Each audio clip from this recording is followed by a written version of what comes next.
Hi guys, I'm gonna do one more. I wasn't going to, but I'm thinking more, things come up. I was told I have Q memory, which I don't know if that's a good thing or a bad thing, but certainly when I remember things, again, these are off the cuff, so you can be critical and you can say what you want, but people know what I'm talking about and people know who they are. So I'm gonna continue this in this vein because someone left these awful comments about my special needs half family, and that I didn't think I put, check out half needs page, special needs pages. Somebody said I said that, and then they were critical of it when I put, usually I'll say, please leave my page. This supports victims.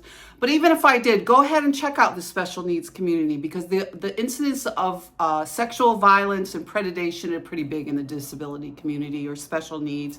If I misspeak on something, please let me know in the comments, because this is new to me, speaking out in some activism and raising awareness. So certainly I've done some preliminary research.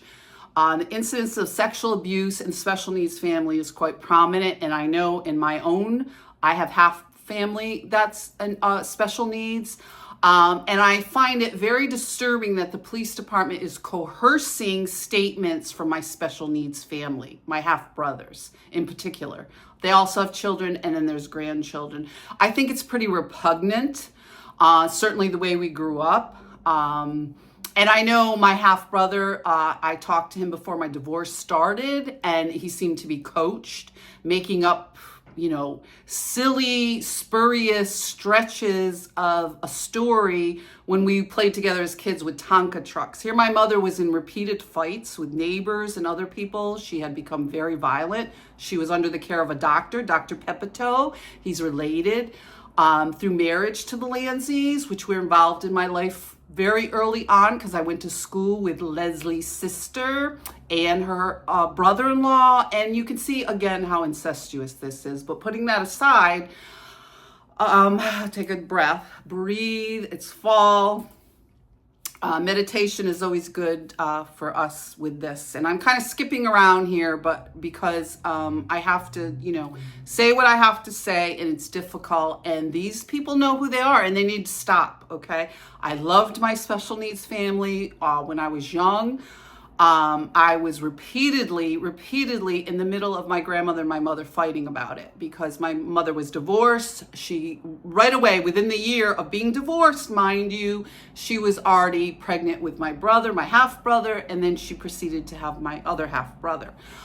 So her divorce was all handled. Things went through. We were in and out of court repeatedly, but she had my half brother, and there's been this contention ever since.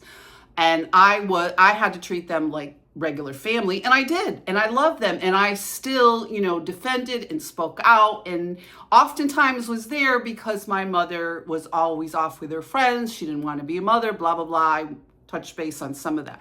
But their half family is pretty large. Their father had 12 siblings. He was alcoholic. He struggled with other issues. He was a war hero, I mentioned.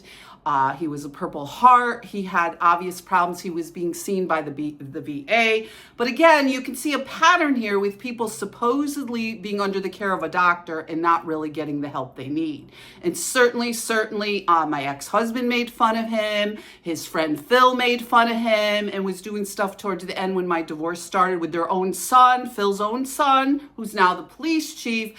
This was an ongoing joke at various football parties and various other events, and then accumulated in the violence recently with Phil's son, who's a police officer. So this kind of was simmering in the background, and I need to talk about it because they continue this sort of predation and this violence and covering up and the lies. And certainly with my half family, because it was devastating to have my half brother call me, go on about how I was the domestic abuser, or I was inappropriate, or his family didn't do anything to me, and so on and so forth. Any special needs. He lost custody of his own children. His own children are up there struggling. One of them told him that my mother assaulted her, and so on and so forth. And the same with me. So these people need to get their story straight. And I also question this kind of police work where you know, I don't know what it's called, but you interrogate special needs people and coerce these statements from them, or however you put this together, calling me Antifa, calling me a terrorist, calling me, this victim blaming and all this other. If this is the kind of police work they're doing in Amsterdam, it really needs to be checked. And we need special task force. We need to look at how these things are being handled, because this was a nightmare to throw someone like myself, the victim, on the street and then bring around all these people that are making these false allegations. And certainly when you face status quo and power like that, and certainly if you're special needs people, you're going to be, I don't know what you call it, the appropriate police term, but coerced into making statements that aren't true. Robin knows they're not true. My half brother, my half family knows they're not true. There was more violence, certainly recently, with other family members that were assaulted and claimed, my own half sister claimed that she was hit so bad she became unconscious and she was left, and she has special needs now. So shout out to my half family. They really need to step up and do the right thing and stop this, certainly for the sake of their children and grandchildren. And this person, my half brother, really needs to step up and stop doing this. And I know it's difficult. I know, certainly when the police are involved, I find it very difficult too. But the police need more training, and they need to stop attacking the victims or covering things up. So I'm going a little over, a lot to talk about today.